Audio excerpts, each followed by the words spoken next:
Hello friends, welcome back in TYBA class in the subject of Indian economy since 1980 अर्थात 1980 नंतरच्या भारतीय अर्थव्यवस्था या विषयाच्या व्याख्यानामध्ये आपलं पुन्हा एकदा मनापासून स्वागत आहे. मित्रहो, तृतीय वर्ष कला वर्गात आपण 1980 नंतरच्या भारतीय अर्थव्यवस्थेचा दुसरा भाग अध्ययन करत आहोत. आपण मागच्या तासाला व्यापारी बँकांच्या राष्ट्रीयकरणानंतरच्या प्रगतीचा आढावा घेतला आणि आज आपण रिझर्व्ह बँक ऑफ इंडिया या भारताच्या मुख्य बँकेविषयी अभ्यास करणार आहोत. आपल्या सर्वांना रिझर्व्ह बँक ऑफ इंडियाच्या नावाबद्दल, तिच्या कामाबद्दल असं विशेष जाणून घ्यायचं आहे. कारण वारंवार आपण रिझर्व्ह बँक ऑफ इंडियाचं नाव आपल्या कानावर पडत असतं आणि आपणही आपल्या परिसरामध्ये बँकिंग व्यवहार करत असताना बँकांचा आपला जवळचा संबंध येत असतो. विविध प्रकारच्या बँका ज्या आहेत, ज्यांची नावं आपल्याला माहिती असतात, जसं आपण 14 मोठ्या व्यापारी बँकांचं राष्ट्रीयकरण झालं, त्यानंतर आणखी 6 बँकांचं झालं, त्यानंतर आणखी काही असोसिएट बँकांचं झालं, त्यानंतर काही बँकाची संख्या सध्या कमी करण्यात आलेली आहे. बँकांचं विलिनीकरणाची प्रक्रिया उदारीकरणाच्या कालखंडामध्ये झालेली आपल्याला दिसून येते. विविध प्रकारच्या बँकांची नावं बघितल्यानंतर आपल्याला असं दिसून येतं की रिझर्व्ह बँक ऑफ इंडियाची शाखा आपल्या परिसरामध्ये आपल्याला दिसून येत नाही, परंतु रिझर्व्ह बँक ऑफ इंडियातून नोटा तयार केल्या जातात. म्हणजे नोटा कुठे छापल्या जातात? रिझर्व्ह बँक ऑफ इंडियाच्या माध्यमातून हा नोटा आपल्यापर्यंत येतात. रिझर्व्ह बँकेच्या गव्हर्नरची त्याच्यावर सही असते. अशा विविध प्रश्नांच्या संदर्भामध्ये आपलं कुतूहल असतं. परंतु आज आपण भारताच्या मध्यवर्ती बँकेच्या संदर्भातला संपूर्ण आढावा या टॉपिकमध्ये अभ्यासणार आहोत. मित्रहो, जसं आपण व्यापारी बँकांच्या राष्ट्रीयकरणाबद्दल माहिती घेतली, भारताच्या स्वातंत्र्योत्तर काळामध्ये आर्थिक विकासामध्ये बँकिंग क्षेत्राची फार महत्त्वाची भूमिका राहिलेली आहे. आणि राष्ट्रीयकरणाचा मुद्दा अभ्यासत असताना आपण हेही बघितलं की या देशामध्ये टप्प्याटप्प्याने वेगवेगळ्या कालखंडामध्ये वेगवेगळ्या क्षेत्रात कार्यरत असणाऱ्या बँकांचं राष्ट्रीयकरण करण्यात आलेलं आहे. सर्वप्रथम राष्ट्रीयकरणाची सुरुवात ही भारताच्या मध्यवर्ती बँकेच्या माध्यमातून झाली. म्हणजे सर्वात पहिलं राष्ट्रीयकरण झालं असेल तर ते रिझर्व्ह बँक ऑफ इंडियाचं झालं. नंतर दुसरं राष्ट्रीयकरण झालं ते स्टेट बँक ऑफ इंडिया आणि तिच्या असोसिएट ज्या बँका होत्या त्यांचं झालं. त्यानंतर 14 राष्ट्रीयकृत व्यापारी बँकांचं झालं. त्यानंतर आणखी काही खाजगी व्यापारी बँकांचं राष्ट्रीयकरण झालं. म्हणजे राष्ट्रीयकरण करण्याच्या मागची जी भूमिका आहे ती का आहे, तर सरकारच्या ताब्यामध्ये, सरकारच्या मालकीमध्ये, सरकारच्या नियंत्रणामध्ये देशातलं बँकिंग क्षेत्र जर असलं तर सरकारला देशाच्या विकासाचं नियोजन राबवण्यामध्ये अडचणी येत नाही किंवा आर्थिक विकासाची उद्दिष्ट सरकारने जी ठरवलेली असतात, जी निर्धारित केलेली असतात, त्या उद्दिष्टपूर्तीसाठी अर्थव्यवस्थेतलं हे महत्त्वाचं क्षेत्र सरकारच्या ताब्यात असलं पाहिजे. आणि म्हणून सरकार वेगवेगळ्या काळाच्या गरजेप्रमाणे बँकिंग क्षेत्रातील बदल करत असते. आणि म्हणून त्याच पद्धतीने आपण भारताच्या रिझर्व्ह बँकेच्या संदर्भामध्ये याचा अभ्यास करणार आहोत. कारण व्यापारी बँका आणि मध्यवर्ती बँकांच्या रचनांमध्ये, त्याच्या कार्यांमध्ये, त्याच्या स्थापनेमध्ये फार फरक आहे. आणि हा फरक आपल्याला आपल्या ज्ञानामध्ये बँकिंग क्षेत्राबद्दल फार मोठी भर घालणार आहे असं मला वाटतं. मित्रहो, आपल्याला माहिती आहे की जगातली पहिली मध्यवर्ती बँक 1694मध्ये बँक ऑफ इंग्लंड या नावाने इंग्लंडमध्ये स्थापन झाली. आता बऱ्याचदा आपल्याला हा कुतूहलाचा विषय असतो की प्रत्येक देशाच्या मध्यवर्ती बँकेचं नाव जवळजवळ तिच्या देशाच्या नावावरून असतं. काही अपवादात्मक परिस्थितीमध्ये देशाच्या नावाच्या ऐवजी काही पर्यायी नाव त्या बँकांना दिलं असतं. जसं आपल्या देशामध्ये bank of India, central bank of India, हे सेंट्रल बँक ऑफ इंडिया म्हणजे मध्यवर्ती बँक असंच त्याचा अर्थबोध होतो. आणि म्हणून मग मध्यवर्ती बँकेच्या स्थापनेपूर्वीच सेंट्रल बँक ऑफ इंडियाची स्थापना आपल्या देशात झालेली असल्यामुळे आपल्याला पुन्हा आपल्या बँकेला सेंट्रल बँक ऑफ इंडिया असं नाव देता आलेलं दिसत नाही असं मला वाटतं. आणि म्हणून आपल्या बँकेला आपण रिझर्व्ह बँक ऑफ इंडिया असं म्हटलेलं आहे. म्हणून इंग्लंडमधली जी बँक आहे, बँक ऑफ इंग्लंड, ही इंग्लंडची मध्यवर्ती बँक आहे आणि ती जगातली पहिली मध्यवर्ती बँक म्हणून घोषित झालेली आहे किंवा ती प्रसिद्ध आहे. त्यानंतर भारतामध्ये 1935मध्ये रिझर्व्ह बँक ऑफ इंडियाची स्थापना करण्यात आली. आता आपण 1935च्या कालखंडाचा विचार केला तर आपलं असं लक्षात येईल की या कालखंडामध्ये भारत हा इंग्रजी राजवटीच्या आधिपत्याखाली असणारा देश आहे. आणि म्हणून इंग्लंडच्या मध्यवर्ती बँकेच्या धर्तीवर किंवा इंग्लंडची मध्यवर्ती बँक ज्या पद्धतीने तिची रचना आहे, तिचं संघटन आहे, त्या पद्धतीचा परिणाम भारताच्या रिझर्व्ह बँक ऑफ इंडियावर सुद्धा झालेला दिसतो. कारण इंग्रजी कायद्यानुसार रिझर्व्ह बँक ऑफ ॲक्ट 1934नुसार 1935मध्ये भारताच्या मध्यवर्ती बँकेची स्थापना करण्यात आलेली आहे. आता या बँकेची स्थापना किंवा या बँकेच्या आधी म्हणजे 1935च्या आधी भारतामध्ये मध्यवर्ती बँक नव्हती का?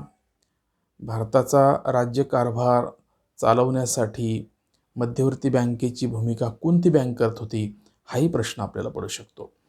आणि म्हणून 1921मध्ये 3 इलाका बँकांच्या एकत्रीकरणातून म्हणजे 3 इलाका बँका म्हणजे bank of Bengal, bank of Madras, bank of Bombay यांच्या एकत्रीकरणातून 1921ला इम्पिरियल बँक ऑफ इंडियाची स्थापना करण्यात आली होती. आणि या बँकेच्या माध्यमातून किंवा या बँकेला मध्यवर्ती बँकेचा दर्जा देण्यात आला होता आणि ती मध्यवर्ती बँकेची भूमिका निभवत होती. म्हणून रिझर्व्ह बँक ही सुरुवातीच्या काळामध्ये खाजगी क्षेत्रातील बँक म्हणून उदयास आली. रिझर्व्ह बँकेची स्थापना 100 रुपये प्रति शेअर 5 कोटी रुपयाच्या प्रदत्त भांडवलावर करण्यात आलेली आहे. 5 कोटी रुपयाच्या 5 लाख शेअर्समध्ये 2200 शेअर्स प्रवर्तकांमध्ये आणि उर्वरित खाजगी शेअर्स धारकांमध्ये वितरित करण्यात आलेले होते. मध्यवर्ती बँक आणि सरकार यांच्या धोरणात एकवाक्यता आणि घनिष्ठता आणण्यासाठी रिझर्व्ह बँक ऑफ इंडियाच्या राष्ट्रीयकरणाचा प्रस्ताव सर्वात प्रथम भारत स्वातंत्र्य झाला म्हणजे स्वातंत्र्योत्तर काळामध्ये करण्यात आला. म्हणून 1949 रोजी 1 जानेवारी 1949 रोजी ही बँक राष्ट्रीयकृत झाली आणि ती संपूर्णतः भारत सरकारच्या अधिपत्याखाली आली, भारत सरकारच्या नियंत्रणात आली. याच काळामध्ये 1946मध्ये बँक ऑफ इंग्लंडचं सुद्धा राष्ट्रीयकरण करण्यात आलेलं होतं. म्हणजे जगातल्या सर्व देशातील लोकांना म्हणजे दुसऱ्या महायुद्धानंतर जी देश स्वतंत्र झाली त्या सर्व देशांना स्वतःच्या आर्थिक विकासाचं नियोजन करत असताना एका मध्यवर्ती बँकेची सरकारच्या आधिपत्याखाली असणाऱ्या मध्यवर्ती बँकेची गरज भासू लागली आणि म्हणून इंग्लंडपासून मध्यवर्ती बँकांच्या राष्ट्रीयकरणाची सुरुवात झालेली दिसते. कारण मध्यवर्ती बँकेची भूमिका आणि इतर क्षेत्रातील किंवा इतर बँकांच्या कार्यपद्धती किंवा ती भूमिका ही अत्यंत भिन्न असते, वेगळी असते.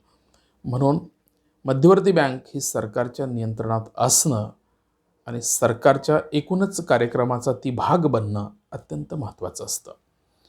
कारण देशातली मध्यवर्ती बँक नोटा निर्माण करते, तिचं वितरण करते, बँकिंग क्षेत्रावर नियंत्रण ठेवते आणि एकूणच मौद्रिक धोरणाची निर्मिती आणि त्याची अंमलबजावणी करण्याची महत्त्वाची जबाबदारी ही मध्यवर्ती बँकेची असते. आणि म्हणून मध्यवर्ती बँक आणि सरकारचं वित्तीय धोरण आणि मध्यवर्ती बँकेचं मौद्रिक धोरण हे दोघं रेल्वेच्या ट्रॅकप्रमाणे असतात आणि म्हणून यांच्यात समन्वय असणं आर्थिक विकासाच्या दृष्टिकोनातून किंवा देशाच्या आर्थिक पुनर्रचनेच्या संदर्भामध्ये फार महत्त्वाचं असतं.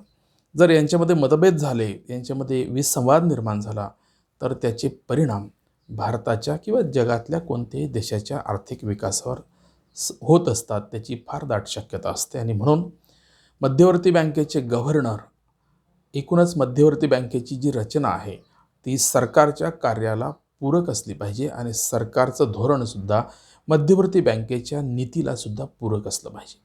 तरच देशाच्या आर्थिक विकासाचा गाडा हा नीटपणे चालवता येऊ शकतो.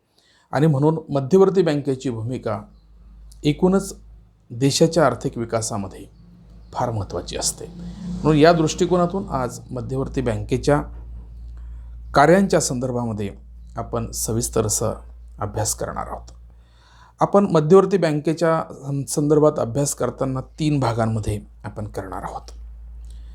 रिझर्व्ह बँकची संघटनात्मक संरचना आणि तिचं व्यवस्थापन कसं चालतं, हा पहिला भाग आहे. दुसरा पार्ट जो आहे तो रिझर्व्ह बँकेचे उद्देश काय आहे, ऑब्जेक्टिव्स काय आहेत रिझर्व्ह बँकेचे. आणि तिसरा जो भाग आहे की रिझर्व्ह बँकेचं नेमकं कार्य काय आहे, फंक्शनिंग रिझर्व्ह बँकेचं कसं चालतं, या संदर्भामध्ये आपण याचं अध्ययन करणार आहोत. आता रिझर्व्ह बँकेची संघटनात्मक संरचना, स्ट्रक्चर काय आहे आणि तिचं मॅनेजमेंट कसं चालतं. म्हणजे स्ट्रक्चर, रिझर्व्ह बँकेची रचना ही कशा पद्धतीची असते या संदर्भामध्ये महत्त्वाची माहिती जाणून घेणं आपल्यासाठी फार उपयोगाचं ठरणार आहे. रिझर्व्ह बँकेची संघटनात्मक रचना जी आहे ती 2 भागात वाटली गेलेली दिसेल. पहिला भाग आहे केंद्रीय किंवा मध्यवर्ती बोर्ड, सेंट्रल बोर्ड ज्याला आपण म्हणतो. आणि दुसरा जो पार्ट आहे तो आहे लोकल बोर्ड, ज्याला आपण स्थानिक बोर्ड असं म्हणतो की स्थानिक मंडळ असंही म्हणू शकतो. आता ह्या रिझर्व्ह बँकेच्या व्यवस्थापनासाठी किती लोक लागतात किंवा किती लोकांचं सहभाग मुख्य बँकेचं फंक्शनिंग करण्यासाठी असतं, या संदर्भामध्ये 20 सदस्यांचं एक केंद्रीय निर्देशक बोर्ड असतं. या बँकेमध्ये एक गव्हर्नर असतो. मध्यवर्ती बँकेचा गव्हर्नर हा कार्यकारी अध्यक्ष असतो. गव्हर्नरची नियुक्ती भारत सरकारमार्फत केली जाते. लक्षात घ्या, गव्हर्नर हा कार्यकारी अध्यक्ष असतो, त्याची निवड देशातलं भारत सरकार करत असते. या गव्हर्नरला सपोर्टिव्ह काम करण्यासाठी 4 उपगव्हर्नर म्हणून, सहाय्यक म्हणून त्यांचीसुद्धा निवड केलेली असते, त्यांचीसुद्धा नियुक्ती केलेली असते. म्हणजे एक गव्हर्नर आणि 4 डेप्युटी गव्हर्नर किंवा उपगव्हर्नर असे 5 लोक आधी आपण बघतोय. म्हणजे 20 पैकी 5 लोक, एक गव्हर्नर आणि 4 डेप्युटी गव्हर्नर. या डेप्युटी गव्हर्नरची सुद्धा नियुक्ती भारत सरकार किंवा केंद्र सरकार करत असते. या व्यतिरिक्त केंद्र सरकार वेगवेगळ्या क्षेत्रातील 10 तज्ज्ञांची निर्देशक म्हणून किंवा संचालक म्हणून नियुक्ती करत असते.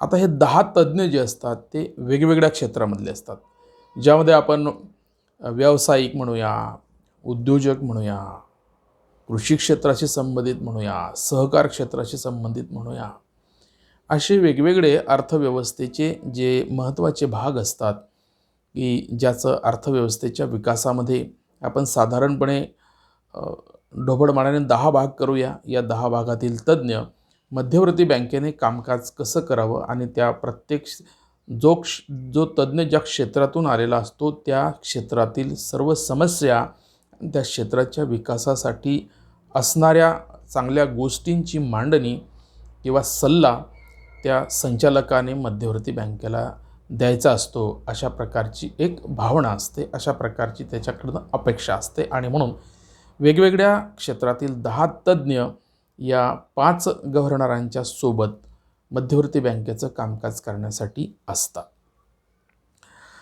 अशा रीतीने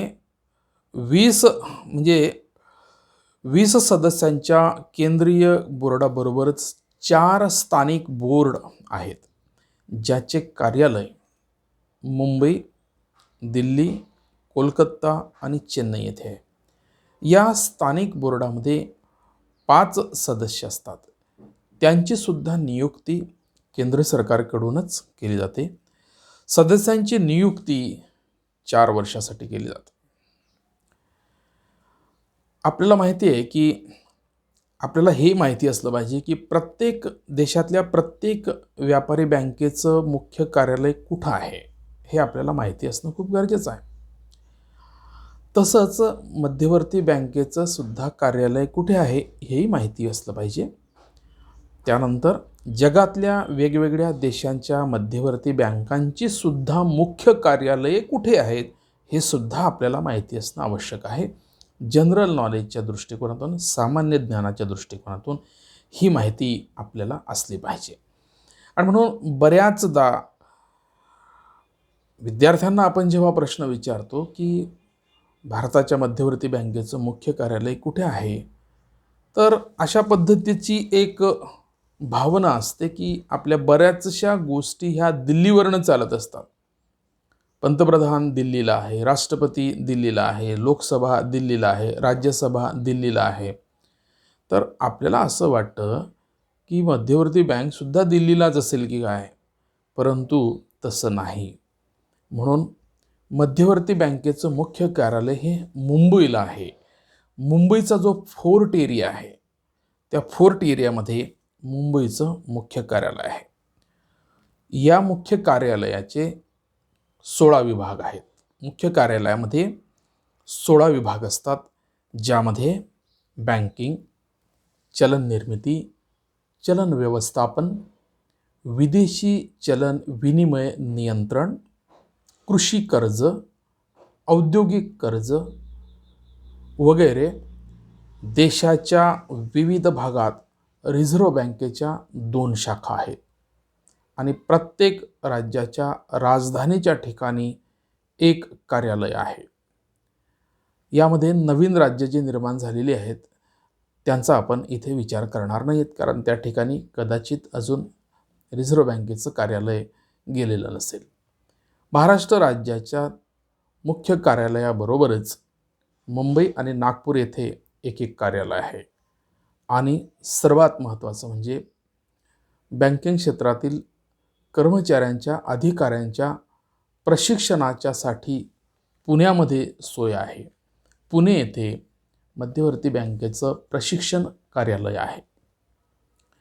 एप्रिल 1935 मध्ये जेव्हा रिझर्व्ह बँकेची स्थापना झाली तेव्हा तिचे गव्हर्नर म्हणून सर ओसबोर्न स्मिथ, म्हणजे आपल्याला ॲडम स्मिथचं नाव माहिती आहे, तसंच आपल्याला हे सुद्धा नाव लक्षात ठेवणं गरजेचं आहे की 1935 मध्ये रिझर्व्ह बँकेचे पहिले गव्हर्नर कोण होते. रिझर्व्ह बँक जर ब्रिटिशकालीन भारतात तयार झालेली असेल तर याचा अर्थ असा आहे की त्या काळामध्ये ब्रिटिश गव्हर्नरच असेल, म्हणून ब्रिटिश गव्हर्नर होते ओसबोर्न स्मिथ. एप्रिल 1935 ते सप्टेंबर 2013पर्यंत रिझर्व्ह बँकेचे 22 गव्हर्नर झालेले आहेत. 4 सप्टेंबर 2013मध्ये रघुनाथ राजम यांची नियुक्ती करण्यात आली आहे आणि त्यांचा काळ 4 सप्टेंबर 2016 रोजी संपल्यानंतर डॉक्टर उर्जित पटेल जे डेप्युटी गव्हर्नर होते त्यांची 24वे गव्हर्नर म्हणून नियुक्ती झाली आणि त्यांनी 11 डिसेंबर 2018 रोजी राजीनामा दिला.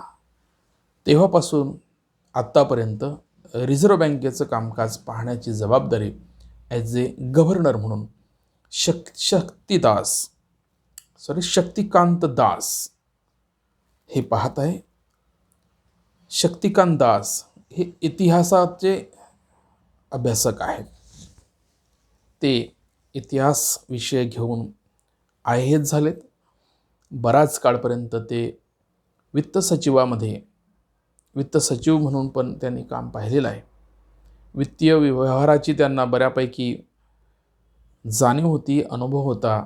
कदाचित त्या दृष्टिकोनातूनच त्यांना गव्हर्नर पदाची जबाबदारी दिलेली आहे. शक्तिकांत दास हे भारताच्या मध्यवर्ती बँकेचे 25वे गव्हर्नर आहेत. अपवादात्मक परिस्थितीमध्ये आपल्याला इतर विषयांचा व्यक्ती हा गव्हर्नरपदी विराजमान झालेला दिसतो. अन्यथा अर्थशास्त्राचा तज्ज्ञ हाच गव्हर्नर म्हणून आजपर्यंत काम केलेलं आपल्याला दिसेल. स्वतंत्र भारताचे पहिले गव्हर्नर CD देशमुख ते अर्थमंत्री होते. म्हणजे अशा रीतीने आजपर्यंत 25 गव्हर्नर मध्यवर्ती बँकेचे झालेले दिसतात. अशा रीतीने ही मध्यवर्ती बँकेची संघटनात्मक संरचना आणि व्यवस्थापन कशा पद्धतीने चालतं, मध्यवर्ती बँकेच्या शाखा कुठे कुठे आहेत, विभागीय कार्यालय कुठे कुठे आहेत, लोकल बोर्ड कुठे आहेत आणि तिचं प्रशिक्षण केंद्र कुठे आहे याची माहिती आपण घेतली. आता कार्याचा दुसरा महत्त्वाचा भाग जो आहे तो म्हणजे मध्यवर्ती बँकेचा उद्देश काय आहे. मध्यवर्ती बँक कोणत्या उद्देशाने आपल्या देशामध्ये सुरू करण्यात आली किंवा त्याची स्थापना करण्यात आली. भारतीय रिझर्व्ह बँक जरी सरकारच्या मालकीची असली तरी ती सरकारी प्रभावापासून अलिप्त आहे. म्हणजे तिचं स्वरूप हे ॲटॉनॉमस आहे. एक स्वायत्त संस्था म्हणून मध्यवर्ती बँकेची निर्मिती करण्यात आली आहे. 1934च्या बँकिंग कायद्यानुसार तिची काही वैशिष्ट्ये की तिची काही उद्दिष्ट ठरवण्यात आलेली आहे. म्हणजे उद्दिष्टांना कायद्याचं अधिष्ठान आहे. ही जी उद्दिष्ट आपण पाहणार आहोत ती कायदेशीर आहेत. म्हणजे मध्यवर्ती बँकेला ही सगळी उद्दिष्ट मॅन्डेटरी आहेत. ती पूर्ण करणं ही मध्यवर्ती बँकेची प्रमुख प्राधान्यता आहे. हा प्रमुख कार्यक्रम आहे. ॲटॉनॉमस असणं, स्वायत्त असणं म्हणजे सरकारच्या निर्णयात विरोधी निर्णय घेणं असा नाही, परंतु सरकारच्या निर्णयाला सपोर्टिव्ह म्हणून काम करावं. परंतु सरकारने तिच्या निर्णयामध्ये किंवा तिच्या कामकाजामध्ये फार हस्तक्षेप करू नये असा त्याचा अर्थ आहे. परंतु सध्याच्या काळामध्ये आपल्याला असं दिसून येते की सरकार प्रमाणाच्या पलीकडे जाऊन मध्यवर्ती बँकेच्या स्वायत्ततेमध्ये हस्तक्षेप करते, तिच्या निर्णय प्रक्रियेमध्ये प्रभाव टाकते. असं जेव्हा जेव्हा होतं तेव्हा देशाच्या संदर्भामध्ये अडचणीची परिस्थिती निर्माण होण्याची शक्यता असते. आपण या संदर्भामध्ये इलेक्ट्रॉनिक्स मीडियामध्ये आणि प्रिंट मीडियामध्ये या विषयाच्या संदर्भामध्ये समर्थकांची बाजू, विरोधकांची बाजू आपण वाचत असतो, ऐकत असतो. याचं अध्ययन करणं आपल्यासाठी फार गरजेचं आहे. की ॲटॉनॉमस म्हणजे काय आणि ॲटॉनॉमस एखादी व्यवस्था ॲटॉनॉमस आहे, स्वायत्त आहे, तर तिचं कार्यकक्षा किंवा तिच्या कामकाजाच्या पद्धती कशा असल्या पाहिजेत आणि म्हणून जर तिचं ॲटॉनॉमस तिचं स्वायत्तत्व जर हिरावून घेतलं तर त्याचे वाईट परिणाम काय होऊ शकतात याच्या संदर्भामध्ये भारताचा सुज्ञ नागरिक म्हणून किंवा अर्थशास्त्राचा एक अभ्यासक म्हणून आपल्याला त्याचं चिंतन करणं फार गरजेचं असतं. आणि म्हणून मध्यवर्ती बँकेच्या स्वायत्ततेवर सरकार घाला घालते आहे का, हस्तक्षेप वाढतो आहे का, याचा सुद्धा आपल्याला विचार केला पाहिजे. म्हणून 1934च्या कायद्याप्रमाणे ती ॲटॉनॉमस आहे, परंतु 2020पर्यंत सरकार जशी जशी बदलतात तशी तशी या व्यवस्थेचा ते आपल्या हितासाठी किंवा सरकारच्या लोकप्रियतेसाठी सुद्धा मध्यवर्ती बँकेच्या कार्यामध्ये हस्तक्षेप करताना दिसतात. सरकार कोणतं आहे आपल्याला त्याबद्दल काही म्हणायचं नाही, परंतु सरकारने या संस्थेची स्वायत्तता जी आहे ते टिकून ठेवली पाहिजे, तरच भारताच्या आर्थिक विकासाचं चित्र आपल्याला नीट दिसेल, नीट बनवता येऊ शकतं. म्हणून या दृष्टिकोनातून हे जे कायदेशीर उद्दिष्ट आहे त्या उद्दिष्टांची आपण या PPTमध्ये मांडणी केलेली आहे. पहिलं उद्दिष्ट आहे की चलनी नोटांची निर्मिती व प्रचालन करणं. आपण असं म्हणतो की मध्यवर्ती बँकेला नोटा छापण्याची मक्तेदारी आपण दिलेली आहे. म्हणजे याचा अर्थ असा झाला की भारतामध्ये जेवढ्या बँका आहेत त्या नोटा छापत नाहीत, त्यांना छापण्याचा अधिकार नाही. स्टेट बँक ऑफ इंडिया असेल, बँक ऑफ इंडिया असेल, बँक ऑफ बडोदा असेल, महाराष्ट्र बँक असेल, कोणतेही बँक असेल, खाजगी क्षेत्र असतील, तर त्यांना नोटा निर्माण करण्याचा अधिकार नाही. म्हणून तिला आपण मक्तेदारी असं म्हणतो. आणि हे प्रचालन करणं म्हणजे ते देशाच्या व्यवहारात आणणं, लोकांच्या हातात त्या नोटा देणं वेगवेगळ्या मार्गाच्या माध्यमातून, बँकिंग क्षेत्राच्या माध्यमातून. आणि म्हणून चलनी नोटांची निर्मिती करणं आणि तिचं प्रचालन करणं. आता चलनी नोटा कोणत्या असतात आपल्याला माहिती आहे की 1 पैसा जरी तो व्यवहारात नसला तरी तो हिशोबात आहे. 1 रुपयाच्या नोटपासून किंवा 1 पैशाच्या नाण्यापासून तर 100 रुपयाच्या नाण्यापर्यंत नाणे निर्माण करणं आणि 1 रुपयाच्या नोटपासून तर 2000 रुपयाच्या नोटपर्यंतच्या नोटांची निर्मिती करणं, छपाई करणं हे मध्यवर्ती बँकेचं काम आहे. दुसरं महत्त्वाचं उद्दिष्ट आहे की अर्थव्यवस्थेचे मौद्रिक एकीकरण आणि मौद्रिकीकरणाला प्रोत्साहित करणं, मॉनिटरी इंटिग्रेशन आणि मॉनिटरी प्रमोशन. म्हणजे चलन धोरण हे या चलन धोरणातली एकात्मता असली पाहिजे आणि हे चलन धोरणाला सातत्याने प्रोत्साहन दिलं पाहिजे, हे महत्त्वाचं उद्दिष्ट आहे. जसं मी तुम्हाला म्हटलं की मौद्रिक धोरण आणि वित्तीय धोरण, सरकारचं वित्तीय धोरण असते आणि मध्यवर्ती बँकेचं मॉनिटरी पॉलिसी असते. फिस्कल पॉलिसी आणि मॉनिटरी पॉलिसी असे आपले 2 भाग आहे. म्हणून मध्यवर्ती बँकेकडे मॉनिटरी पॉलिसीचा पार्ट असतो आणि म्हणून मॉनिटरी पॉलिसीला प्रमोट करणं आणि मॉनिटरी पॉलिसी हे इंटिग्रेट करणं. तिसरं महत्त्वाचं उद्दिष्ट आहे की चलनाचे व्यवस्थापन आणि विदेशी चलनाचे विनिमय करणं. किती नोटा आहेत अर्थव्यवस्थेमध्ये, त्या जास्त झाल्या असतील तर अर्थव्यवस्थेवर त्याचे वाईट परिणाम होत आहेत का, म्हणजे भाववाढ होते आहे का, अतिरिक्त चलन जर लोकांच्या हातात दिलं तर त्याचे काय परिणाम होत आहेत, लोकांच्या हातामध्ये चलन कमी असेल तर मंदी येण्याची शक्यता आहे का, मागणी कमी होत आहे का. म्हणजे याला मॅनेजमेंट असं म्हणतात की चलन जास्त असेल तर अतिरिक्त चलन काढून घेणं, चलनाची कमतरता असेल तर अर्थव्यवस्थेमध्ये चलन ओतणं किंवा चलनाचा पुरवठा वाढवणं, अतिरिक्त चलन काढून घेणं, चलनाची कमतरता असेल तर चलनाचा सप्लाय करणं, हे मॅनेजमेंट मध्यवर्ती बँकेला करावं लागतं. हे महत्त्वाचं उद्दिष्ट आहे. आणि त्यासोबतच जगाचा संबंध आपल्या देशाशी वेगवेगळ्या भूमिकेमधून येत असतो. व्यापार हा सगळ्यात महत्त्वाचा रोल प्रत्येक देशाचा असतो आणि म्हणून जगातल्या प्रत्येक देशामध्ये आपला व्यापार झाला पाहिजे. प्रत्येक देशाचा संबंध आर्थिक आणि व्यापारी दृष्टिकोनातून आपल्याशी प्रस्थापित झाला पाहिजे. या दोन संबंधांमधून, आर्थिक संबंधांमधून विदेशी चलनाचा प्रश्न निर्माण होतो आणि म्हणून विदेशी चलनाचं एंट्री जी आहे ती विदेशी चलन आपल्याला मिळालं पाहिजे. त्या विदेशी चलनाच्या आधारावरच आपल्या देशामध्ये आपल्याला अनेक प्रकारच्या गोष्टींची पूर्तता करता येऊ शकते. म्हणून परकीय गंगाजळी सांभाळण्याचं काम मध्यवर्ती बँकेकडे असतं आणि म्हणून त्याला विदेशी चलनाचं विनिमय करणं, त्याचं नियंत्रण, रेग्युलेशन करणं हे काम महत्त्वाचं आहे. म्हणून पूर्वी यासाठी फेरा नावाचा कायदा होता, फॉरेन एक्सचेंज रेग्युलेशन ॲक्ट.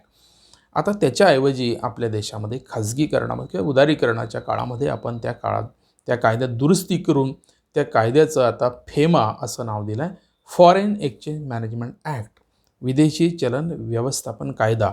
आणि म्हणून हे देशांतर्गत चलन आणि विदेशी चलन अशा पद्धतीचं व्यवस्थापन करण्याचं महत्त्वाचं उद्दिष्ट मध्यवर्ती बँकेचं आहे. त्यानंतर लोकांच्या बँक सवयीला प्रोत्साहित करणे आणि बचतीला प्रेरित करणे. आपल्याला माहिती आहे की भारत हा खेड्यांचा देश आहे. प्रत्येक खेड्यामध्ये बँका गेल्या पाहिजेत. प्रत्येक खेड्यातला माणूस हा बँकेत आला पाहिजे. लोकांना बँकिंग सवय लागल्याशिवाय लोकांची अनुत्पादक क्षेत्रातील गुंतवणूक थांबणार नाही. लोकांकडच्या बचती, लोकांकडच्या गुंतवणुका या उत्पादित क्षेत्राकडे वळवायच्या असतील तर लोकांना बँकिंग साक्षरता ही केली गेली पाहिजे. आणि म्हणून या उद्दिष्टाच्या पूर्तीसाठी पूर्वी लोकांना बँका दिसत नव्हत्या. आता बँकिंग व्यवहार करणाऱ्या अनेक प्रकारच्या छोट्या मोठ्या वित्तीय संस्था खेड्यापाड्यात, गल्ली बोळात आपल्याला दिसतात. बँकांचे प्रतिनिधी लोकांच्या दारामध्ये जाऊन लोकांना बचतीच्या सवयी लावत असताना आपल्याला अनुभव येत आहे. म्हणजेच बँकेचं जे उद्दिष्ट आहे मध्यवर्ती बँकेचं, ते अत्यंत व्यवस्थितपणे पूर्ण करण्यासाठी मध्यवर्ती बँक वेगवेगळ्या धोरणाच्या माध्यमातून त्याची अंमलबजावणी करताना सुद्धा दिसते. म्हणून 2000-4000 लोकवस्ती असलेल्या गावामध्ये सुद्धा कोणत्या तरी बँकेची शाखा असताना आपल्याला दिसते. म्हणून 100% लोक ज्या दिवशी बँकांच्या आधिपत्याखाली येतील, बँकिंग सवय त्यांना होईल, त्या दिवशी मध्यवर्ती बँकेचं हे उद्दिष्ट सफल झालेलं आहे असं म्हणता येईल. परंतु अजूनही बँकांच्या संदर्भामध्ये किंवा भारतामध्ये अजूनही काही क्षेत्रामध्ये बँका गेलेल्या नाही आणि म्हणून बँकेचं जे उद्दिष्ट आहे ते उद्दिष्ट पूर्ण करण्यासाठी बँकेला वाटचाल करायची आहे. परंतु हे उद्दिष्ट आहे म्हणूनच राष्ट्रीयकरण करण्यामागची भूमिका जी होती की ग्रामीण भागांमध्ये बँकांच्या शाखांचा विस्तार झाला पाहिजे.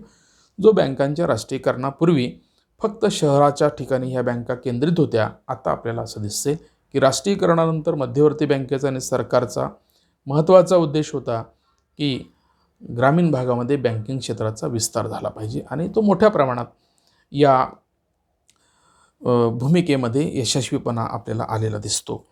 त्यातून लोकांच्या बचतीला प्रेरणा मिळालेली दिसते. त्यानंतर दुसरं उद्दिष्ट आहे एक सशक्त आणि पर्याप्त बँकिंग आणि ऋण प्रणाली निर्माण करणे. एक स्ट्रॉंग असं पर्याप्त बँकिंग आणि कर्ज प्रणाली निर्माण करणं. सशक्त म्हणजे मजबूत अशी बँकिंग व्यवस्था असली पाहिजे. लोकांचा विश्वास बसेल अशा प्रकारची स्थिती निर्माण करावी लागते सरकारला. आपल्याला माहिती आहे की पैशाचा व्यवहार करत असताना लोक आपल्या रक्ताच्या नात्यागोत्यांवर सुद्धा विश्वास ठेवत नाही, परंतु आपली कष्टाची जमापुंजी जी आहे ती बँकांमध्ये फार विश्वासाने ठेवली जाते. कारण बँकिंग हवर्समध्ये आपण केव्हाही गेलो आणि बँकेकडे पैशाची मागणी केली तर बँक काही क्षणाच्या आत आपल्याला पैसे पुरवत असते, आपले पैसे. म्हणजे याचा अर्थ असा झाला की लोकांचा बँकिंग व्यवस्थेवर प्रबळ विश्वास आहे आणि ही बँकेची सशक्त पर्याप्त अशी व्यवस्था आहे असं आपल्याला म्हणता येईल. आता बँकिंग क्षेत्रातली काही लूपहोल्स असल्यामुळे बँका डुबतात, कर्ज बुडवलं जातं आहे, हा भाग वेगळा आहे. कारण अनेक प्रकारच्या त्रुटींचा फायदा घेणारा समुदायसुद्धा प्रत्येक देशामध्ये असतो, आपल्याच देशामध्ये असं नाही. परंतु तरीसुद्धा बँकिंग क्षेत्राला धक्के बसत असताना सुद्धा लोकांचा बँकांच्या प्रतीचा विश्वास हा कमी झालेला दिसत नाही. आणि म्हणून बँकिंग क्षेत्रातलं हे सशक्तीकरण आणि बँकिंग क्षेत्रातलं हे पर्याप्त व्यवस्थापन जे आहे ते उद्दिष्ट आपल्याला काही प्रमाणात सफल झालेलं दिसतं. लोकांकडून बचती ज्या पद्धतीने बँका जमा करतात वेगवेगळ्या स्वरूपामध्ये, त्या बँकांचं त्या बचतींचं कर्ज वितरणामध्ये सुद्धा मोठ्या प्रमाणात वाटचाल सुरू झालेली दिसते. व्यक्तीला सगळ्याच प्रकारच्या कर्जाची उपलब्धता, सगळ्याच प्रकारच्या मध्यम, अल्प, दीर्घकालीन कर्जाच्या संदर्भामध्ये बँका लोकांपर्यंत कर्ज वितरण करण्याच्या धोरणाचा प्रचार आणि प्रसार करताना आपल्याला दिसतात. आता आपल्याला दिसतं की आपला छोटासा मोबाईल जर घ्यायचा असेल तर बजाज फायनान्सकडून आपल्याला सहज कर्ज मिळतं. तो मोबाईल 10,000चा असेल, 15,000चा असेल. तर अशा रीतीने आपल्याला औद्योगिक विकास करण्यासाठी दीर्घकालीन कर्जाची सुद्धा उपलब्धता प्रत्येक बँकेकडे आपल्याला आहे असं दिसून येते. आणि म्हणून कर्ज प्रणाली जी आहे ती कर्ज प्रणाली सुद्धा विकसित केली जाऊ शकते. कारण बचत आणि कर्ज या दोन समीकरणातून बँकांच्या व्यवसायाला गती मानता येते. जितक्या प्रमाणात बचती निर्माण होतील तेवढ्या प्रमाणात कर्जाचं सुद्धा वितरण होईल. कर्जातून आणखी उत्पन्न वाढेल, उत्पादन वाढेल, आणखी बचती निर्माण होतील, लोकांना रोजगार मिळेल, अर्थव्यवस्थेचा गाडा मोठ्या प्रमाणामध्ये किंवा जोमाने हा गतिमान होऊ शकतो. म्हणून आर्थिक विकासामध्ये बँकांच्या बचतीची आणि कर्जाच्या वितरणाची भूमिका अत्यंत महत्त्वाची असते. आणि म्हणून मध्यवर्ती बँक कर्ज मोठ्या प्रमाणात वितरित झालं पाहिजे त्यासाठी व्याजाच्या दरांच्या संदर्भामध्ये योग्य असं व्यवस्थापन करते. कोविड परिस्थितीमध्ये आपल्याला असं दिसून येईल की मध्यवर्ती बँकेने आपल्या सर्वच व्याजदरांमध्ये घट केली असल्यामुळे व्यापारी बँकांनी आपल्याही विविध प्रकारच्या कर्जाच्या प्रोडक्टमध्ये त्यांच्या दरामध्ये मोठ्या प्रमाणात घट केलेली दिसून येते. याचा अर्थ असा झाला की लोकांनी बँकांकडनं आता कर्ज घेतलं पाहिजे. जोपर्यंत बँकांकडचं कर्ज घेतलं जाणार नाही तोपर्यंत बँका या नफ्यात येणार नाही. म्हणजे अर्थव्यवस्थेमध्ये कोविड परिस्थितीमध्ये मंदी सदृश्य स्थिती निर्माण झाली आहे. त्यातून आपल्याला भारतीय अर्थव्यवस्थेला बाहेर काढायचं असेल, लोकांना रोजगार द्यायचा असेल, उत्पादन क्षेत्रामध्ये तेजी निर्माण करायची असेल तर कर्जाच्या संदर्भामध्ये मध्यवर्ती बँकेची जी भूमिका आहे ती आर्थिक विकासाला पूरक आहे असं म्हणता येईल. आणि म्हणून सुदृढ कर्ज प्रणाली निर्माण करणं हे मध्यवर्ती बँकेचं उद्दिष्ट आहे. त्यानंतर कृषी आणि उद्योग क्षेत्राला ऋण उपलब्ध करून देणं. आपल्याला माहिती आहे की भारत कृषीप्रधान देश आहे आणि म्हणून कृषी क्षेत्र भारतीय अर्थव्यवस्थेच्या विकासाचा आत्मा आहे. कृषी क्षेत्रावरच उद्योग क्षेत्र आणि सेवा क्षेत्राचा विकास अवलंबून आहे. जगातल्या कोणत्याही देशाच्या आर्थिक विकासाचा इतिहास आपण पाहिला तर असं आपल्या लक्षात येईल की प्रथम त्या देशाने आपल्या शेती क्षेत्रामध्ये विकास केला आहे आणि नंतर उद्योग आणि सेवा क्षेत्राचा विकास केला आहे. भारतामध्ये सुद्धा भारतीय अर्थव्यवस्थेचा कणा म्हणून कृषी क्षेत्राला मान्यता आहे आणि म्हणून कृषी क्षेत्राच्या विकासाला कर्ज पुरवठा करणं, कृषी क्षेत्राचा विकास करण्यासाठी आणि उद्योग क्षेत्राला सुद्धा कर्ज उपलब्ध करून देणं हे उद्दिष्ट आहे. आणि म्हणून कृषी क्षेत्राचा विकास मोठ्या प्रमाणात झालेला दिसतो. कृषीत वेगवेगळ्या प्रकारच्या कृषी कर्जांचं प्रॉडक्ट जे आहे ते मध्यवर्ती बँकेने आणि व्यापारी बँकांनी निर्माण केलेलं आहे. किसान कर्ज असेल, ट्रॅक्टरचं कर्ज असेल, विहिरीचं कर्ज असेल, शेती सपाटीकरणाचं कर्ज असेल, नालाबंदीचं कर्ज असेल, पाटबंधाऱ्यांसाठी कर्ज असेल, धरणं बांधले असतील सरकारने तर ते धरणातलं पाणी शेतापर्यंत कसं जाईल याच्या व्यवस्था उभ्या करण्यासाठी सुद्धा विविध प्रकारच्या पाणी पुरवठा सहकारी संस्थांना कर्ज देऊन नदीतलं पाणी शेतात गावात पिण्यापर्यंतच्या व्यवस्था विकसित करण्यासाठी सरकारने विविध प्रकारच्या कर्जाच्या योजना उद्योग क्षेत्रासाठी आणि कृषी क्षेत्रासाठी निर्माण केलेल्या दिसतील असं आपल्याला दिसून येईल. म्हणून हे उद्दिष्ट अर्थव्यवस्थेच्या विकासासाठी अत्यंत महत्त्वाचं आहे असं आपल्याला दिसून येईल. त्यानंतर शेवटचं उद्दिष्ट जे आहे की सरकारी योजनांमार्फत अर्थव्यवस्थेत न्याय, समता, स्थैर्य आणि आर्थिक विकास गतिमान करणे. अत्यंत महत्त्वाचं असं उद्दिष्ट सरकारचं आहे. एकूणच वरची जी सर्व उद्दिष्ट आहे या उद्दिष्टांचाच पाया हे शेवटचं उद्दिष्ट आहे. कारण तुम्ही सर्व प्रकारची संपन्नता प्राप्त केल्यानंतर त्या संपन्नतेतून त्या देशामध्ये नेमकं काय आउटपुट निघाला पाहिजे किंवा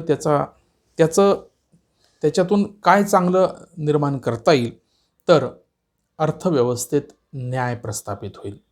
मग तो राजकीय असेल, सामाजिक असेल, आर्थिक असेल, अशा प्रकारच्या न्यायाची प्रस्थापना ज्या देशामध्ये होईल तो देश खऱ्या अर्थानं संपन्न होईल.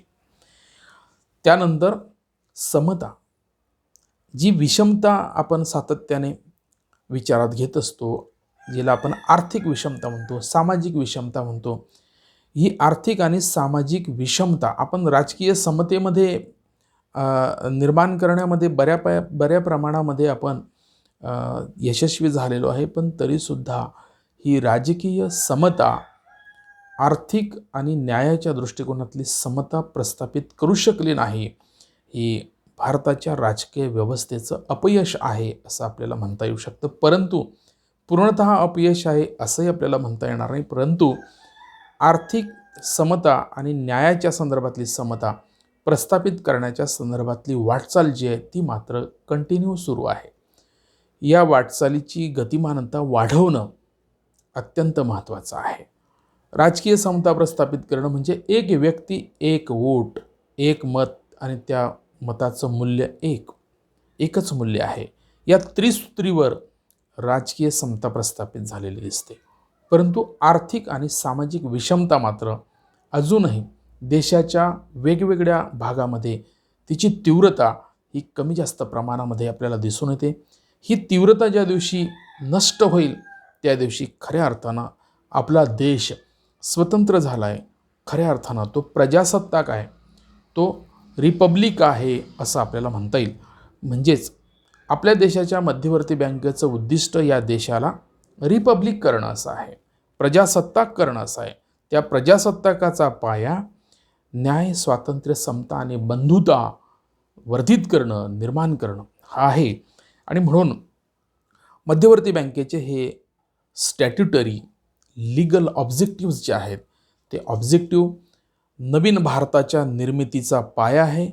आणि या ऑब्जेक्टिव्हप्रमाणे आपल्या देशातलं सरकार वित्तीय धोरण राबवतं, आपल्या देशाची मध्यवर्ती बँक मौद्रिक धोरण राबवतं आणि अशा रीतीने आपल्या देशाचा विकासाचा जो गाडा आहे तो न्यायपूर्ण, समतापूर्ण आणि स्थैर्यपूर्ण असा पुढे गतिमान व्हावा, अशा प्रकारची या मध्यवर्ती बँकेच्या उद्दिष्टांच्या मागची पवित्र भावना आहे.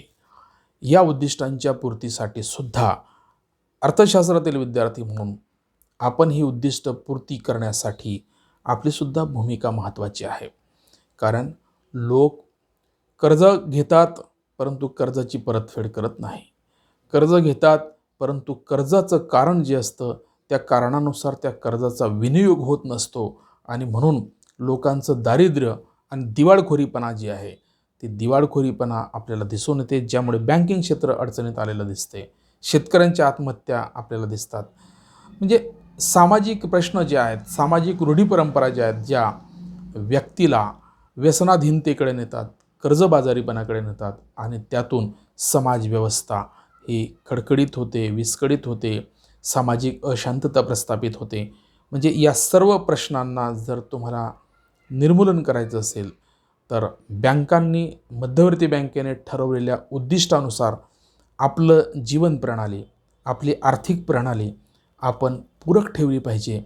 तरच आपल्या देशाच्या मध्यवर्ती बँकेची उद्दिष्ट पूर्ण करण्यासाठी आपलासुद्धा महत्त्वाचा भाग असेल. आपणसुद्धा या उद्दिष्टपूर्तीच्या रोलमध्ये किंवा या प्रवाहामध्ये आपलासुद्धा सहभाग असेल आणि ते आपल्यासाठी अभिमानाची गोष्ट असेल.